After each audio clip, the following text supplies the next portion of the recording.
Success जहां की YouTube channel में आपका स्वागत है। बड़ी अपडेट सामने निकल के आ रही है सीटेट की वैधता को लेकर। जी हाँ दोस्तों, सीटेट प्रमाण पत्र की वैधता फिलहाल के लिए अब आजीवन कर दी गई है। तो यहाँ पर दोस्तों सीटेट प्रमाण पत्र की वैधता आजीवन कर दी गई है। शिक्षा मंत्री ने साफ साफ बयान दे दिया कि अब सीटेट की वैधता जो होगी वह आजीवन ही होगी। आपके मन में एक डाउट होगा कि क्या जो वैधता आजीवन किया गया यह आने वाले एग्जाम में किया जाएगा या फिर इससे पहले भी पास छात्रों के प्रमाण पत्र की वैलिडिटी आजीवन कर दी जाएगी। तो आपको बता दें दोस्तों, 2011 के बाद अगर आप सीटेट क्वालिफाई हैं तो आपके प्रमाण पत्र की वैधता आजीवन कर दी गई है। तो उन छात्रों के लिए बहुत बड़ी खुशखबरी है कि अगर वह 2011 के बाद सीटेट क्वालिफाई हैं तो उनको फिर से सीटेट एग्जाम देने की जरूरत नहीं है, उनके प्रमाण पत्र की वैलिडिटी बढ़ा दी जाएगी। आपको मन में डाउट होगा, अगर आपके प्रमाण पत्र की वैलिडिटी एक्सपायर हो गई होगी तो क्या उनका क्या जिनके प्रमाण पत्र की वैलिडिटी एक्सपायर हो गई है उनके लिए भी सरकार ने निर्देश जारी किया है। यहाँ पर आप देखिए अखबार में न्यूज़ निकला है, टीईटी प्रमाण पत्र की समय सीमा बढ़ी, अब आजीवन मान। शिक्षा मंत्री ने बयान दे दिया है। इसके पहले जो प्रमाण पत्र की वैधता होती थी ये 7 साल होती थी, लेकिन इसे बढ़ाकर कर दिया गया आजीवन। नीचे देखिए न्यूज़ लिखा, शिक्षक पात्रता परीक्षा टीईटी को एक बार पास करने के बाद अब दोबारा इसे देने की जरूरत नहीं होगी। अगर आप चाहें तो नंबर बढ़ाने के लिए इस परीक्षा को फिर से दे सकते हैं, आपके ऊपर कोई दबाव नहीं है। नीचे देखिए लिखा है, केंद्र सरकार ने बृहस्पतिवार को नियमों में बदलाव करते हुए टीईटी के प्रमाण पत्रों की वैधता को 7 साल से बढ़ाकर आजीवन कर दिया। यह फैसला 2011 से प्रभावी माना जाएगा। यहाँ पर देखिए साफ साफ लिखा गया है, यहाँ पर देखिए साफ साफ लिखा है, अगर आप 2011 से सीटेट क्वालिफाई है तो आपके प्रमाण पत्र की वैधता भी आजीवन मानी जाएगी।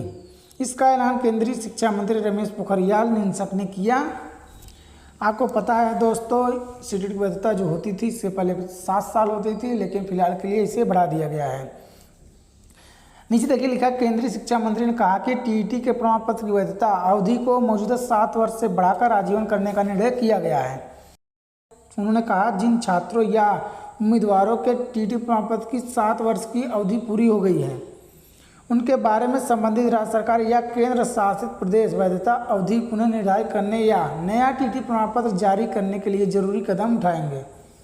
मतलब अगर आपके प्रमाण पत्र की वैलिडिटी एक्सपायर हो गई है तो बहुत जल्दी निर्देश जारी कर दिया जाएगा कि उनके प्रमाण पत्र को भी आजीवन माना जाए, उनके प्रमाण पत्र की वैलिडिटी भी आजीवन मानी जाए।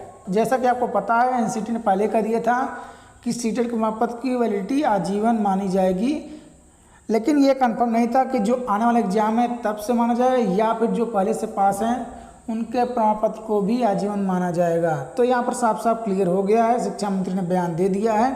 2011 के बाद अगर आप सीटेट क्वालिफाई हैं तो आपके प्रमाण पत्र की वैलिडिटी आजीवन मानी जाएगी।